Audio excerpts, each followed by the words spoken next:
আসসালামু আলাইকুম। আমি যে বিষয়গুলো আজকে আলোচনা করবো সেটা হচ্ছে একটা ফ্যামিলি থেকে দাদা নাতনি যে ভালোবাসাটুকু হয় সেটা কোন কি কারণে হয়। তো একটা ফ্যামিলিতে একটা পরিবারে অনেক লোকজন নিয়ে একটা পরিবার গঠন হয়। তো সেই পরিবারের থেকে বাছাই করে কিন্তু আমাদের যে দাদা নাতনির যে গল্পটা আছে সেটা আমি আজকে আপনাদের উপরে সামনে তুলে ধরবো ইনশাল্লাহ। তো এই যে দাদা নাতনির যে ভালোবাসাটুকু আমাদের কেমন হওয়া উত্তম। তো দেখা যাচ্ছে অনেক ফ্যামিলিতে দাদা নাতনির ভালোবাসা কিন্তু তেমন নেই। দেখা যাচ্ছে অনেক ছেলেরা বড় হওয়ার পর তারা শহরে চলে যায়। আর ওই শহরে যাওয়ার পর বিয়ে শাদী করে, তখন কিন্তু তার ছেলে মেয়ে কিন্তু তার দাদা নাতনির দাদা দাদির ভালোবাসা থেকে বঞ্চিত হয়ে থাকে। তো অনেক সময় গ্রামঘাটে কিন্তু এটা হয় না।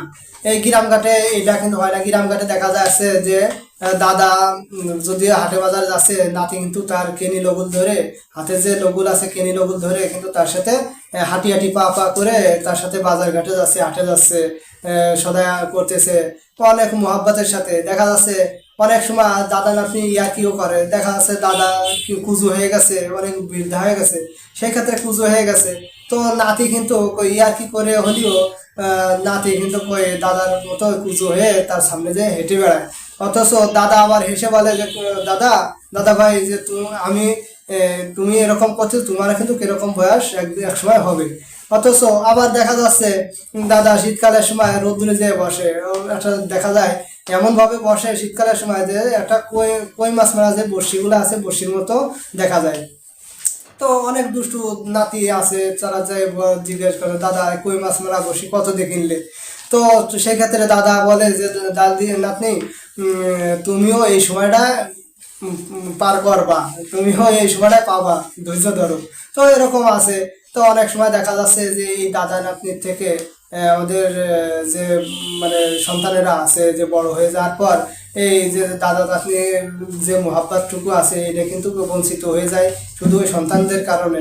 তো অনেক ফ্যামিলিতে আছে যে নাতির যে ভালোবাসাটুকু দাদার উপরে দেখা হবে, আর দাদা যে নাতিরকে নিয়ে একটা ভালো মন্দ কথাবার্তা বলবে।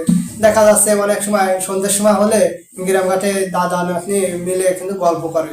তো অনেক সময় দেখা যায় এত সুন্দর সুন্দর গল্প বলে, তাদের পুরনো ইতিহাসগুলো বলে, তার বাপ দ্বারা কি দাদা দ্বারা কি করছিল, তারা কি করছিল, সেই কথাগুলো কিন্তু তখন ওই নাতির কাছে তুলে ধরে।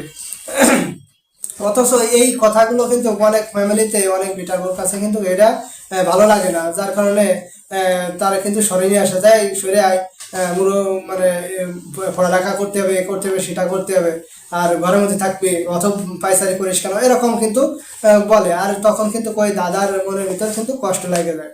তো ওই যে বিটার বোর যে আচরণটা নাতির উপরে করে যে তুই ওই দৃষ্টি যাবি না, মুরব্বী হয়ে গেছে, মুরব্বীর সাথে কি কথাবার্তা, তুই পড়ালেখা করবি, এখন বড় হবি, এরকম কথাবার্তা কিন্তু তখন যদি তার কানে যায় তখন কিন্তু তার মনের ভিতরে যে একটা মৃদু কান্না আসে সেটা কিন্তু কেউ তো দেখতে পারে না খোলা চোখে। সে কিন্তু মনে মনে মনে মানে এমন কান্না করে দেয় যে তার বলার ভাষাও নাই। তো এই যে দাদা নাতনির যে মহাব্বতটুকু আমরা এই যে দাদা নাতনির যে মহাব্বত যাতে আরো বেশি করে বৃদ্ধি পায় সেই বিষয়গুলো লক্ষ্য রাখবো। আর যারা এই যে আমাদের যে ছেলেমেয়েরা যারা আছে এদেরকে যাতে দাদা নাতনির কাছ থেকে সরিয়ে না নেওয়া হয়, তারাও তো বড় হবে। আর যারা সরিয়ে নেয় তারা কিন্তু বোঝে না যে আমরা একসময় আমরাও বৃদ্ধা হয়ে যাবো, আমাদেরও নাতিন পুতনি হবে।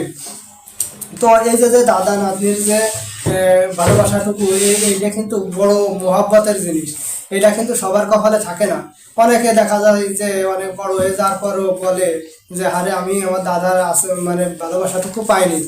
তুই যেরকম মানে একে অন্যকে বলা বলি করে যে এক জায়গায় যদি তিনে চারটে বন্ধু এক জায়গায় বসে গল্প করে তখন বলে যে আরে আমি আমার দাদার ভালোবাসা পাইনি, আমি আমার জন্মের আগে আমার দাদা মারা গেছে, এরকম। তো এরকম কিন্তু বলে বলে দুঃখ প্রকাশ করে। তো অনেকে দেখা যায় আবার বলে যে না আমার দাদা এখনো বেঁচে আছে, আমাকে নিয়ে খুব গল্প করে, আমি দাদাকে গোসল করাই দিই, আমার আমার দাদা আমার কত মানে করে কথাবার্তা বলে, বুঝির কথাবার্তা বলে, পড়লিখি হবে। তো আমরা কিন্তু অনেক ছেলেমেয়েরা আছে এটা কিন্তু বুঝে না যে এই যে মুরব্বীদের কাছে যদি নাতিপুতনিরা থাকে তাদের কিন্তু খারাপ ব্যবহার করে না, তাদের সাথে সুন্দর ব্যবহার করে, আর যাতে ভবিষ্যতে ভালো আচরণ করতে পারে, মানুষের সাথে কিভাবে চলবে এইগুলা কিন্তু শিক্ষা দেয়। এইগুলা কিন্তু দাদা নাতনি মানে মধ্যে থেকে দাদার কাছ থেকে কিন্তু নাতিপুতারা শেখে। সেই ক্ষেত্রে আমরা উল্টোটা বুঝি যে উনি খারাপ ব্যবহার করতেছে, খারাপ ভাষা শিখাচ্ছে, এটা কিন্তু না। দেখা যাচ্ছে দাদা যখন বৃদ্ধা হয়ে যায়, নাতিকে নিয়ে কিন্তু এইগুলা উপদেশ দেয় যে দাদা ভাই তুমি এভাবে চলবা, মানুষের যাতে ভালো পায়, এভাবে করবা, মানুষের যাতে ভালো পায়, তুমি 5 ওয়াক্ত নামাজ পড়বা, আল্লাহর কাছে কান্নাকাটি করবা, এগুলা কিন্তু উপদেশ দেয়। অথচ আমাদের কিছু মহিলারা আছে, কিছু ছেলেরা আছে, এটা কিন্তু তারা উল্টোটা ভেবে নিয়ে তাদের কাছ থেকে সরিয়ে কিন্তু আলাদা চলে যায়, আলাদা জায়গায় থাকে। ওই দাদার যে ভালোবাসাটুকু এই ছেলে মেয়েতে, ওই নাতিপুতার যে উপরে যে ভালোবাসাটুকু ছিল সেটা কিন্তু সেটা থেকে বঞ্চিত হয়ে যায়। তো এই বিষয়গুলো আমরা লক্ষ্য রাখবো, যাদের আমরা ছেলে মেয়ে হয়েছে তাদেরকে দাদির যে ভালোবাসাটুকু পার যে একটা সুযোগ করে দেব। আর তা যাতে এই সুযোগটার বিনিময়ে কিন্তু আল্লাহ পাকও খুশি হবে, আর আমরাও সবাই ভালো থাকতে পারবো, এই বিষয়গুলো আমরা লক্ষ্য রাখবো ইনশাআল্লাহ।